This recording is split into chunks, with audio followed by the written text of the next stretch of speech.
she just muted. Oh, I was just turned off my camera because I thought you were. I mean, I can. You go ahead. Okay.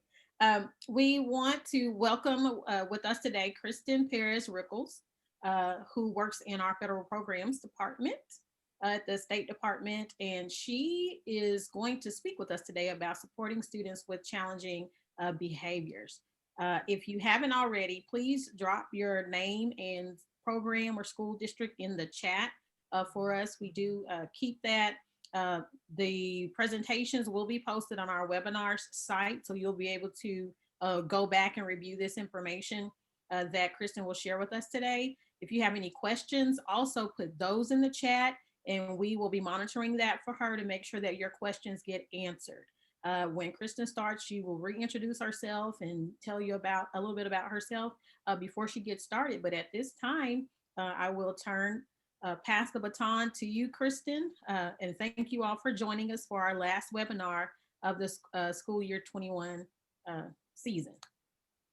Kristen? Thank you. So thank you all for being here and for inviting me to speak.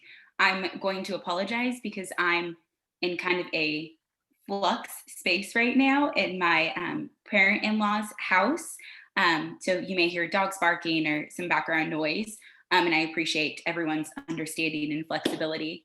My name is Kristen Perez-Rickels. I work on the State Personnel Development Grant.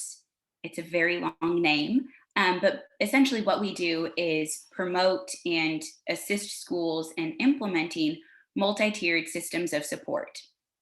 And my primary role is in providing prevention and intervention services for the subject and area of behavior. So preventing problem behaviors and then how to address challenging behaviors when they still occur, even with really strong prevention. My background is really weird, and I traveled a very interesting path to get where I am. I have a dual bachelor's in religious studies, which is not terribly helpful in my chosen career path, and a undergraduate degree in elementary education. After I graduated, I moved from California to Oklahoma and experienced some culture shock moving here. And, just words did not always mean the same thing here that they did in California. And I went on to get my master's degree in special education with an emphasis in transition services for post-secondary transition. I also have a graduate certificate in applied behavior analysis, and that's kind of the field that a lot of this information comes out of, is how do we look at behavior and determine why behaviors are occurring in order to change them and modify them and support students. So that's just a little bit about me and why I do this work and what my kind of credentials are. So today we're just going to be talking about supporting students with challenging behaviors. I did my best to kind of link it to the context that you all are in, but I'm going to be very honest in saying that I've not worked in an alternative education setting. My primary experience and background is in elementary education and in special education. So if I misspeak, just tell me that that's not quite what it looks like, and we can talk about your specific context and how some of this translates to your work. So I first want to talk about at-risk status. So whenever we talk about multi-tiered systems of support for behavior, we always want to start with data, with identifying those students early on who may need additional support in behavior. And I know that you all have your own checklist and criteria for determining who is at risk. And so some of the data that you all look at might include GPA or credit deficiencies, behavioral concerns that are usually identified from suspension records, attendance, so chronic absenteeism, students in personal crisis, transients, and then the OJA and DHS involvement. So a lot of what I will be talking about today can address some of those behavioral concerns that we would see when we talk about suspension, but also some of those behavioral concerns that we see in work completion or in attendance or truancy. And so we'll look at how some of these broader principles can inform decision-making and program planning for students with a myriad of behavioral concerns or issues. Okay. So we don't really need to talk so much about prevention and preventing behavioral difficulties because you all are already structured. I imagine most of you are structured in a way that allows for improved prevention strategies, consistent expectations and schedules and routines when we talk about students with personal crisis or with behavioral concerns. Consistency and knowing what to expect, both in schedules and in staff and peer response, is really important to prevent some of those problem behaviors. Those expectation schedules and routines are explicitly taught and reinforced. So whenever we talk about teaching new behavioral skills, we want to be really clear that teaching new skills follows that same instructional sequence that you have in academics of teaching that behavior, modeling that behavior, providing guided practice and feedback, and then allowing them to engage in repetitive practice of that behavioral skill across settings and across different groups of people. And then because you all have, I hope, a smaller ratio of students to staff, you can build those really strong adult-student relationships. In my field, we usually call this pairing, where you make your relationship really reinforcing for those students. This is a strong, trusted relationship that students want to seek out and want to participate and engage in. And then, because again, some of that smaller group setting, there's the opportunity for improved skill instruction, both in academic skills, but also thinking about some of those life skills and soft skills that all of our students need. And for some of our students, that might be going back to some of those social skills that we would assume kids might have by the time they're in 6th, 7th, 8th grade, but not every student has fully developed or strengthened those. So a program that focuses on improved skill instruction is also really great prevention. And then in your programs, learning is often explicitly made relevant. Students understand why they're learning what they're learning and how it's going to improve their life outside of the school building. So just kind of the general program structure of an alternative education program can work as really strong prevention. Okay. But as we know, even with really strong prevention, there are still likely to be children, students, youth who have ongoing behavioral concerns. So even with those increased supports, they're still exhibiting some challenging behaviors. So we're just really briefly going to talk about some of the overarching principles of supporting challenging behaviors and improving challenging behaviors through data collection, hypothesized function, replacement behaviors, and then consistent staff responding. So when we talk about, sorry, I should have gotten water with Missy before we started. So when we talk about data collection, you already have a lot of really rich information on your students through that intake and through that at-risk identification process. So all of that is going to help inform some of your interventions and your decision-making also. But because it is a new setting and behaviors might change based on that initial setting, we also want to take data on observed behaviors in your context, rather than just looking at some of that historical data. So when we talk about data collection for behavior, we talk about the ABCs. This is antecedent, behavior, and consequence. So the antecedent are those setting events that are enacted immediately prior to your target behavior, to that challenging behavior. So this would include what was asked of the student right before they engaged in the behavior, who was in the room right before the student engaged in the behavior, what other people were doing right before the student engaged in the behavior. So It could be a teacher is providing attention to another student. It could be that another student walked into the classroom right before that behavior occurred. So there are all sorts of setting events that we want to be really detailed about and really clear about when we're trying to identify why a behavior is occurring.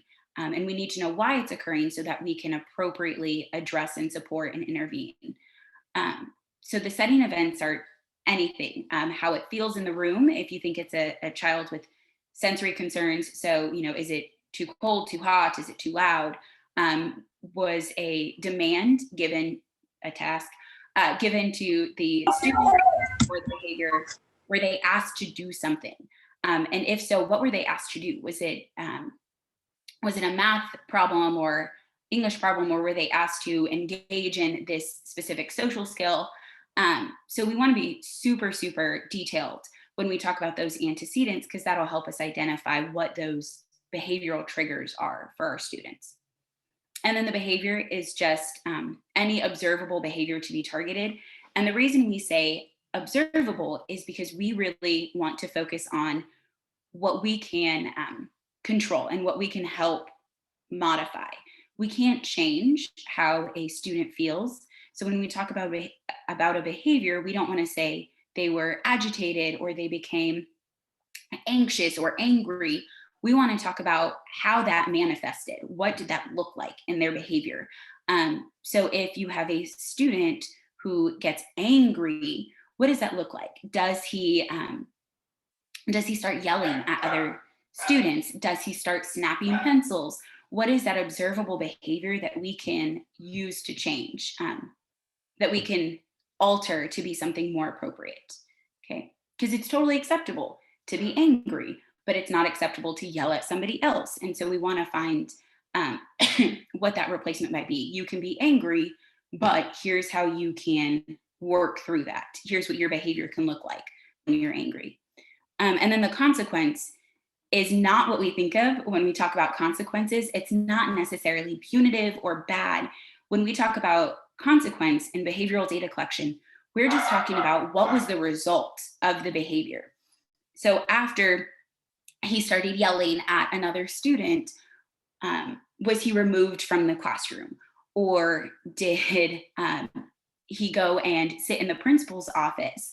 What was the result of that? Did he get to go home for the rest of the week? So we just want to be really clear that the consequence is just anything that happened after the student engaged in the behavior. And from this information, we can identify what the likely purpose or function is of a behavior. Okay. So every behavior serves a function. Every behavior gets us something we want or takes something we don't like away. So there are 4 behavioral functions. One is escape, one is attention, tangible, and sensory. I use a mnemonic to remember them. Everyone eats. And so each of these can look a little bit, each of these can be more specific. So if you have a student who yells at other kids, I don't know, if there's a student who is, non-preferred or who says rude things to Michael, and Michael engages in a behavior of yelling at the other student, so the other student is removed from the classroom or Michael is removed from the classroom, we might surmise that he is trying to escape being around this non-preferred student. If a teacher is providing attention or assisting somebody else in a problem or in class, and the student starts tapping on their desk and they know that that's kind of a trigger for the teacher, so the teacher comes over and starts lecturing them or telling them, please stop that, gets really close, so there's some proximity, they're looking right at them, they're providing them with some conversation. That might be an attention-seeking behavior, because what that got the student was attention. Tangible might not be strictly like tangible items. It might also be access to a tangible activity. So access to a preferred material or preferred class or preferred setting would also be considered a tangible function. And then sensory is one that we won't typically see very often. Sensory functions include eating, drinking water. For some people with disabilities and sensory concerns, sensory integration issues, it might also include some behaviors like hand flapping, but you typically see that in students with disabilities. So you'll be working primarily in some of those escape, attention, and tangible functions.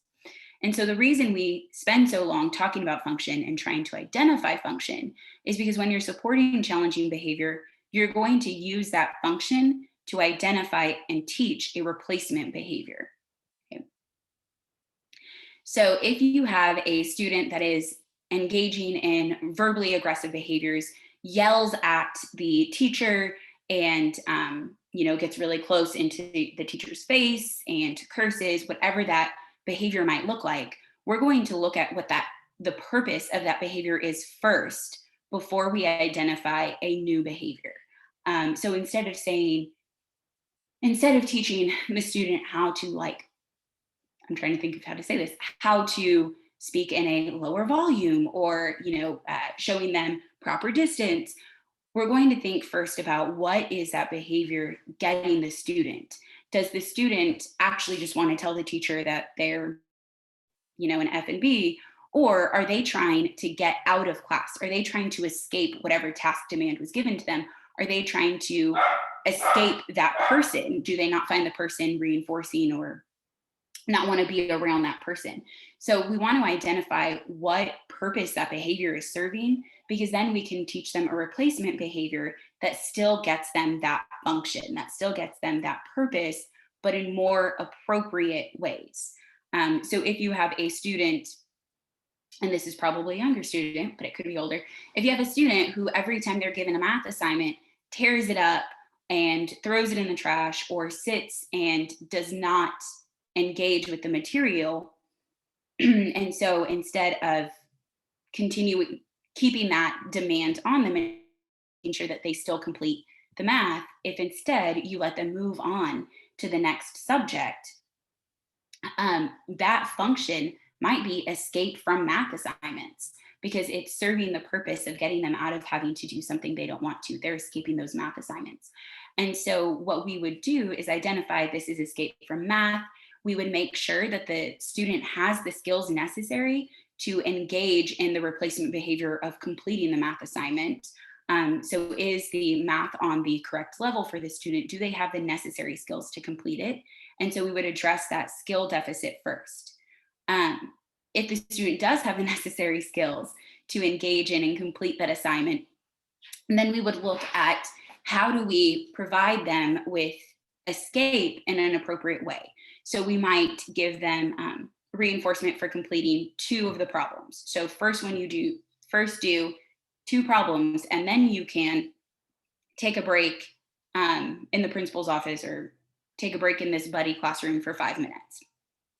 Okay. If it's a more severe and pervasive escape behavior, we might just let them escape first. So we might give them break cards, or give them the ability to ask for a break. And then we reinforce that by letting them have that break before they have to come back and complete the assignment. And the reason we would do that, it feels really counterproductive, because we're letting them still escape. But the idea is they're escaping in a more appropriate way. Instead of yelling and berating a teacher, they're calmly asking for a break and they're receiving it. And then we can slowly fade some of that reinforcement. So instead of every time they ask for that break, they get 3 breaks a day, and they have to ration them themselves. And then maybe it's weaned back a little bit farther to where they have to complete 3 problems, and then they can get that break until we are all the way at that true target behavior of completing the math assignment without a break. Okay. So we follow this process with every challenging behavior. We look at what purpose is it serving, and then we want to teach some sort of replacement behavior that is more, it may not be perfectly socially appropriate, but that is more socially appropriate to get them that function and that purpose more simply, just as effectively, so that they don't have to engage in this challenging behavior. Okay. All right. So we are just going to really quickly talk about what that looks like in practice. So if you have a student, Stephen, he was identified initially as at risk due to some class credit deficiencies and some chronic absenteeism. After beginning in the alternate education program, because the setting is different than where those behaviors initially occurred. So after beginning the alternative education program, he's absent less frequently, but his independent work completion is still a concern. He participates in class, but he might use a lot of peer and educator support. So there might be a lot of leading in order for that participation. There might be a lot of peer buddy support, and not a whole lot of independent work completion. So we would take some data and actually figure out, what is happening before we assign the task, or before we would anticipate him working independently. What does that actual task look like? He's not completing it. And then what is the consequence? What happens after he doesn't complete it? Is he still made to complete it? Is he given, is he told to be kept in from recess or some other sort of preferred activity while he works on it? What is that consequence? What happens for not completing the work? And so we might determine that the function is escape. He is escaping the written and independent work completion. It might be across all subjects. Maybe it's only math. I'm harping on math a lot. Maybe it's only literacy work that he's not completing independently. So then we need to identify if he has the necessary skills in order to complete that assignment. Is it that written work is difficult for him? If he was offered an alternative method of completion, like verbally responding to a prompt, would he participate and engage in that work? And then we can identify any of those skill deficits. If it's not a skill deficit, then we might provide him with those appropriate alternatives to escape from the work. So instead of simply being non-compliant, we might provide him the opportunity to work toward that break. So if you get, one sentence written, then you can take a 5-minute break. After the next sentence, you can take a 3-minute break. Okay. So we want to identify what that replacement skill is, what that replacement behavior is.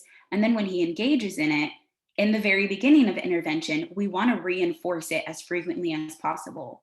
And then once he starts engaging in the appropriate behavior, more often than the inappropriate behavior, we can start fading back some of that reinforcement and increasing some of those expectations. All right. Another example, Cassidy lives with her single mother and 3 siblings. Mom works a lot of jobs. She may not get a whole lot of personal attention at home. And at school, when she engages in verbally aggressive behaviors during her core classes, she's sent to her homeroom teacher, Miss Willer's classroom for the rest of the day. She's sent with a packet of work and she has to complete it in Miss Willer's classroom. So while in Miss Willer's, she will complete her work and she'll talk calmly. She won't engage in those verbally aggressive behaviors in Miss Willer's classroom. So based on our data and what we see happening before she engages in some of those verbally aggressive behaviors and after, we might determine that she engages in the challenging behavior in order to escape non-preferred settings and to access attention from a preferred adult. So there might be 2 purposes of a behavior. It might not be just to escape something, but it might be to escape and access something else specific. So our replacement might be that following work completion in the assigned setting, then we reinforce her with a short break in Miss Wheeler's classroom. And on the opposite side of that, if she continues to engage in verbally aggressive behaviors, we would make sure that she is sent to another non-preferred classroom rather than reinforcing her with the preferred setting and the preferred adult. Okay. All right. I talked really quickly. Are there any questions, concerns? I had a question, Kristen. Yeah. So going back to case study number 1, because For sure. basically that sounds like a lot of our, we'll just say apathetic students. Mhm. And so as an alternative behavior, and granted, a lot of them do, distracting behavior because they don't want to do the work and that type of thing. But for the ones that don't, because we have a lot of students that are just apathetic and basically they'll just sit there, not create any problems, but getting work out of them is like pulling teeth. So are you recommending that we just start with shorter assignments and just more, chunk it down for them as far as workload? Is that what Yeah. I'm hearing? Yes. So yeah, I would definitely make sure that they have kind of those requisite skills in order to engage in the work. And then I would potentially shorten it down, but then I would find something that is really rewarding for them. So what is something that student likes or enjoys? If they were home alone, what would they do? Would they play video games, or do they just want to sit and listen to music? Find something that you can use to reward the behavior. It might be access to a preferred adult, some sort of reward. So when they complete that small chunk, they're given some sort of reinforcement, so that they're more likely to do that behavior in the future. And then I would withhold that reinforcement the rest of the time in order to make sure that it is really valuable. So Yeah, we had a high school student, exactly what you were talking about. Bless his heart. He would sit there in the classroom and do nothing, and he would not engage with anyone, teachers or peers, during class time. But at lunch, he was very socially active, and they had like a little mini Dungeons and Dragons session every lunchtime. And so after a staff meeting, what we decided to do as an intervention is we started pulling him out for lunch, and he would have to eat lunch in the media center. Of course, we had his parent involved in this as well, so they knew what was going on. And boy, that worked wonders, because that was certainly his carrot on a stick, because we were taking away his social time and what he wanted to do. So yeah, that sure does work. Yes. And so, I mean, you get into some of that question over, intrinsic versus extrinsic motivation. But for most of us, we don't do something unless we're going to get something out of it. And for a lot of students who are apathetic, they might not see what benefit doing the work is going to, what benefit that's going to have for them. And so we have to make that benefit really concrete and really valuable. And it may not be tied to the actual assignment. The other thing that I would say for some of your apathetic students, you might see that more frequently for students who have experienced trauma and are used to not having a whole lot of anything. They're used to not having a whole lot of attention or a whole lot of access to preferred activities. And so taking things away doesn't really do anything to them, because they've had things taken away all the time. They're used to it. And so trying to find something that's really reinforcing for those kids is going to be your task for a lot of those kids. Right. On that same end, as a reward system, and this wasn't really done as a reward. We did as an intervention. Of course, he didn't necessarily know it, but we had another student, kind of a similar situation. Just all of his classes didn't want to do anything, but we wound up putting him on our leadership team. We don't have a student council, so that's our equivalent of a leadership team. And boy, we saw a huge difference in his behavior and how he was responding in class, because he was very proud of the fact that he was on the leadership team and getting to go to these different activities and do that stuff. So it was a great motivator. Yes, I love that. Validating students and giving them something that they can be really successful at and proud of, and giving them some of that recognition and attention and social appreciation is really big. And I think a lot of what you all do already in terms of trying to make education relevant to their life past school is going to help with a lot of those students.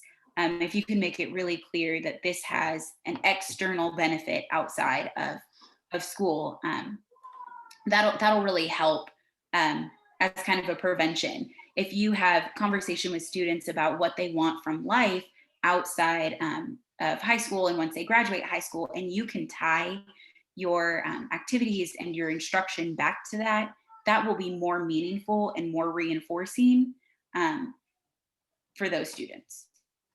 I'm sorry, I didn't know my video was off. That's rude. Forgive me. No, you are fine. I just appreciate somebody engaging with me because Zoom has not been terribly socially reinforcing or attention reinforcing.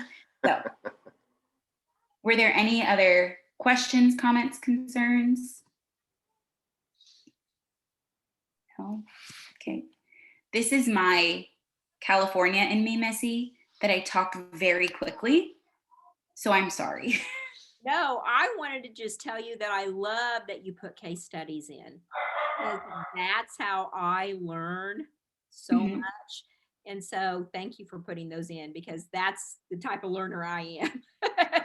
Yes, no, for sure. I want to practice what I preach and try to make this relevant to the work that you're doing. And if I just give you those basic principles out of context, it's not going to be meaningful. So Perfect. Thank you. yes.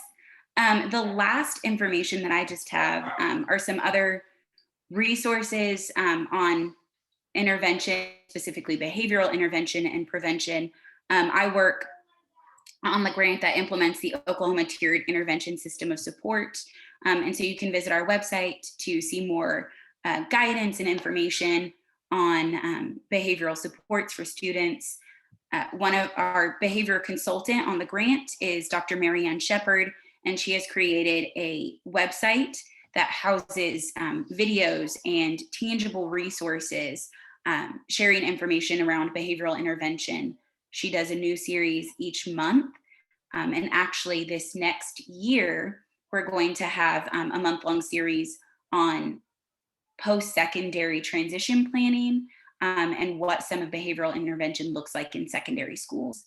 The Cedar Center has really great modules on classroom and behavior management that share really relevant information on whole classroom supports. And then the Intervention Central and National Center on Intensive Intervention have some specific intervention protocols if you are interested in that. And then this is just my contact information. If you have any questions or concerns, or you want to know what this might look like in another case study, feel free to reach out.